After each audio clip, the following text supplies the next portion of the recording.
A lot of times abusers will try and isolate you from your family, from your friends, from the things that you used to do, from your money, if they can, because it's easier to control you whenever they have control of everything around you. Mm-hmm. And there's just so many things in play. I could talk all day.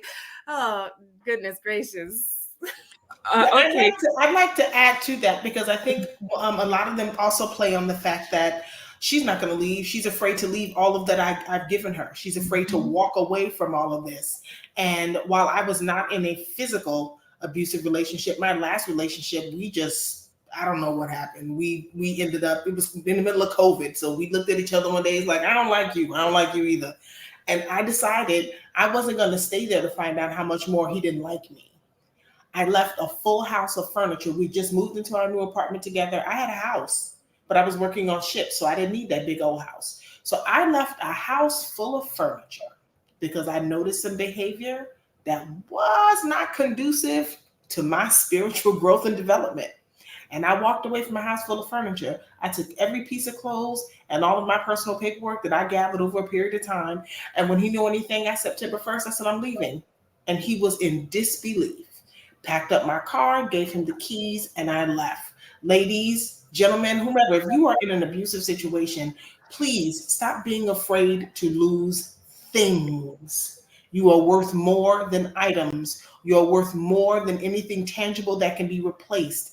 Get out of there. Even if you're leaving clothes behind, you'd rather have to purchase everything again than to not be here to purchase anything again. It's okay to walk away from things. I always find that people are always shocked when people decide to actually leave relationships. But Lala, what were you going to say? I'm sorry. I know we always go back to Tina Turner, but it is such a poignant point in this conversation, in the fact that she took as much as she could take, and then when she was done, she didn't even really have a plan.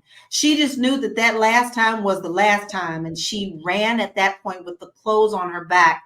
And if that's what it takes to save your life, then that's what it takes to save your life. Things are things, material things just don't matter. You can't go to the next realm with them, but your life is more valuable. But you have to understand the mentality. You have to be able to, it's really hard to just tell somebody they gotta go. It's gotta be something in their heart of hearts that they know. You can tell them till you blue in the face. I'm not saying don't tell them, not have the conversation with them, but know until something actually clicks that it's not going to happen for them until they've had enough. And I think a lot of us sometimes don't understand that. We want to just tell them, leave, girl, leave.